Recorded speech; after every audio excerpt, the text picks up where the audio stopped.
খাবারটা খেয়ে নিন। এ কি বৌমা, আজকে তুমি মাংস রান্না করনি?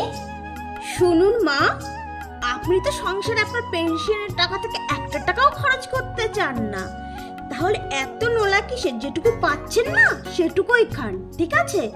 না না ঠিক আছে। এই যে আপনার কপালে এইটুকু জুটছে সেটুকুই অনেক নয় কি? একদম চুপচাপ করে খেয়ে নিন, ঠিক আছে? কি গো, তোমাকে আরেকটু মাংস দেব? না না, আমাকে আর দিতে হবে না। কিন্তু তুমি মাকে চিকেন দাওনি? আরে বাবু না। কেন হবে না? না না, আজকে আমার পেটটা না একটু খারাপ জানিস তো, তাই জন্যই বৌমাকে বারণ করেছি, আমাকে আজকে মাংস দিতে হবে না। ও আচ্ছা, ঠিক আছে। তুই খেয়ে নে বাবা। আমি আসছি তাহলে, আমি অফিস যাচ্ছি। শোন না বাবা।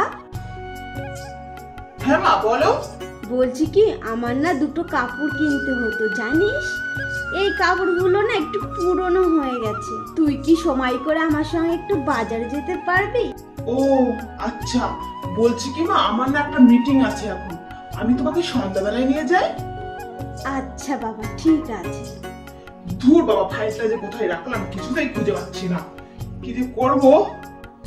এই শোনো। হ্যাঁ বলো।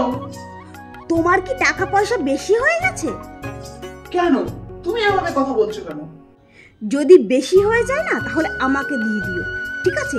এই ফালতু এত খরচা করার কোনো দরকার হয় না।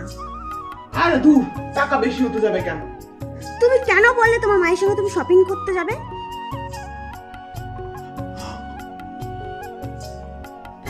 উনি আমার মা, তা আমার মাকে আমি কিনে দিতে পারবো না? ওইসব না একদম করার দরকার নেই, ঠিক আছে? আর যদি তোমার টাকা পয়সা অতিরিক্ত হয়ে যায় তাহলে সেগুলো তুমি আমাকে দিয়ে দিও।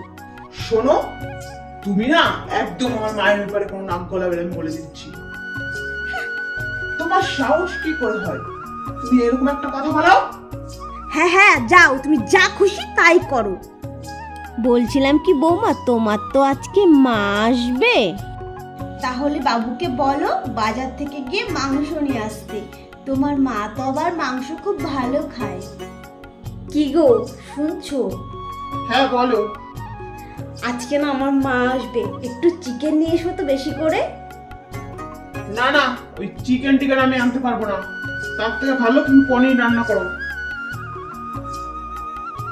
কেন তুমি এইরকম ভাবে বলছো কেন? তুমি জানো না চিকেনটা আমার মায়ের ফেভারিট? হ্যাঁ, তো আমি কি করব? চিকেন আমার মা কত পছন্দ করে। চিকেনটা না আমার মায়েরও ফেভারিট, আমার মাও চিকেন খেতে ভালোবাসে। আর তুমি কি করো? আমার মাকে চিকেন খেতে দাও না।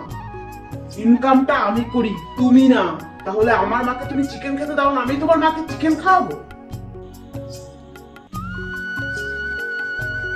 তুমি আশা করো কি করে? আমি বুঝতে পারছি নিজের ভুলটা। তুমি যাও আমার মায়ের কাছে গিয়ে তুমি ক্ষমা চাও। মা, আমি আপনার সঙ্গে যেগুলো করেছি না খুব অন্যায় করেছি, আপনি আমাকে ক্ষমা করে দেবেন। না না বৌমা, আমি কিছু মনে করিনি তোমার কথায়। আপনার সঙ্গে এরকমটা করা আমার একদম উচিত হয়নি। কি জানো তো বৌমা, বয়স হয়ে গেছে তো, এখন আর আমি কদিনই বা বাঁচবো বলো? আর আমার ওই পেনশনের যেটুকু টাকা পাই সেটুকু দিয়ে আমার ওষুধ কেনা আর ওই নিজের টুকটাক হাত খরচেই তো চলে যায়। কি করে তোমাদের সংসারে টাকা দেবো বলো তো মা? ঠিক আছে মা। আর কখনো তুমি আমার মায়ের সঙ্গে এরকম ব্যবহার করবে না, আমি বলে দিচ্ছি তোমাকে। এটাই তোমার ফার্স্ট আর এটাই তোমার লাস্ট। ঠিক আছে।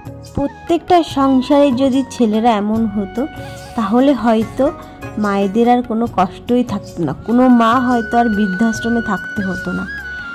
তবুও সব জায়গায় তো আর বাড়ির বউদেরও দোষ থাকে না, কিছু কিছু জায়গায় মায়েদেরও দোষ থাকে। সব কিছু মানিয়ে নিয়ে এইভাবেই চলতে হবে সবাইকে।